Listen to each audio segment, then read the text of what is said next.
విద్యామిత్ర అనే కాన్సెప్ట్ ప్రవేశపెట్టబోతా ఉన్నాం. మనలో చైతన్యం ఉన్న ప్రతి యువకులు కావచ్చు, పెద్దవాళ్ళు కావచ్చు, మహిళలు కావచ్చు, లేదు పీజీ చదివిన విద్యార్థులు కావచ్చు, యువకులు కావచ్చు, ఎవరైనా సరే ఆ విద్యామిత్ర వాలంటీర్గా తనకు తోచినైన సేవ ఎడ్యుకేషన్కి అంటే విద్య కోసం మహబూబ్ నగర్ జిల్లాలో విద్యను సమున్నత స్థానంలోకి తీసుకుపోవడం, ప్రతి పేదవాడికి విద్యను అందించడం, టెక్నాలజీని వాళ్ళ దగ్గరికి చేర్చడం, వాళ్ళు రేపు భవిష్యత్తులో ఒక మంచి సమాజంలో ఒక మంచి పౌరుడిగా తీర్చిదిద్దడం కోసం ఈ విద్యామిత్ర అనే కాన్సెప్ట్ ను ప్రవేశపెట్టబోతా ఉన్నాం. ఇది వాలంటరీగానే రావాలంతా. అట్లా చాలా మంది యువకులతో మాట్లాడినాం. హైదరాబాద్ లో ఐటీ కంపెనీల్లో పనిచేసే వాళ్ళతో మాట్లాడినాం. వాళ్ళందరూ కూడా సానుకూలంగా స్పందిస్తూ ఉన్నారు. కాబట్టి ఈరోజు పట్టణంలో పెద్దలందరూ కూడా వేదిక మీద ఉన్నారు. నేను ఆ కాన్సెప్ట్ ఎట్లా ఉంటుంది, ఏమేమి చేయాలి అనేది త్వరలోనే మీ ముందుకు గైడ్ లైన్స్ తోటి వస్తాయి.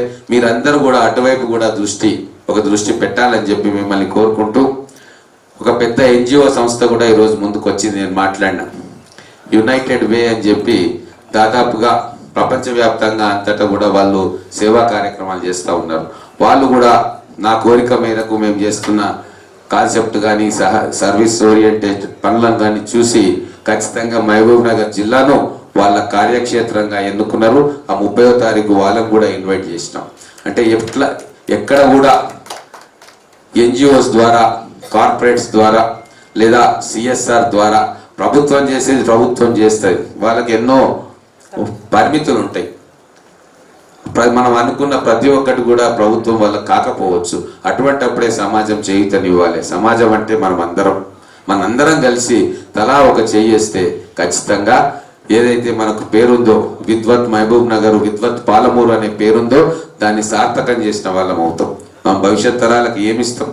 ఆస్తులైతే మన కుటుంబ సభ్యులకు ఇస్తాం, కొడుకులకు ఇస్తాం, కూతుర్లకు ఇస్తాం, తమ్ముళ్ళకి ఇస్తాం, చెల్లెళ్ళకి ఇస్తాం. కానీ మన కుటుంబం దాటి బయట ఒక పెద్ద కుటుంబం ఉంది. అదే సమాజం అనే కుటుంబానికి మనం ఏమిస్తున్నాం? ఏమిచ్చినా తక్కువే.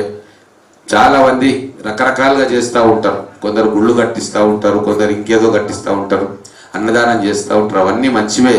కానీ ఎప్పుడైతే ఒక వ్యక్తికి మనం విద్యాదానం చేస్తామో అది శాశ్వతంగా మిగిలిపోతుంది. కాబట్టి ఆ సమాజం అనే కుటుంబానికి మనందరం కలిసి చేయూతనిచ్చి విద్యాదానం చేసి విద్య అనే దాన్ని ఇప్పుడున్న పోటీ ప్రపంచానికి తగ్గట్టుగా మన సమాజంలో ఉన్న మిగతా అండర్ ప్రివిలేజ్డ్ అంటే పేద వర్గాల నుంచి వచ్చే పిల్లలకు మనం అందించగలిగితే అదే శాశ్వతమైన పుణ్యము, అదే అమోఘమైన పుణ్యము.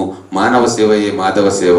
ఇప్పుడు ఆ విద్యనే అన్ని దానాల కంటే ఇప్పుడు విద్యాదానం గొప్పది. కాబట్టి అన్ని పుణ్యాల కంటే విద్యాదానం చేస్తే వచ్చే పుణ్యం గొప్పది. కాబట్టి మనం అందరం కలిసి ఆ విద్యాదానం చేసే కార్యక్రమంలో పాలు పంచుకొని ఎవరికి తోసినంత వాళ్ళకి, మనకు డబ్బే ప్రధానం కాదు, రిసోర్సెస్ ఉంటాయి, జ్ఞానం ఉంటుంది, టైం స్పెండ్ చేసే టైం ఉంటుంది, అవన్నీ కూడా ఇవ్వచ్చు. కాబట్టి ఒక విస్తృతమైన అందరినీ కలుపుకుపోయే ఒక కాన్సెప్ట్ ద్వారా ఖచ్చితంగా మీ ముందుకు కూడా త్వరలోనే వస్తాం.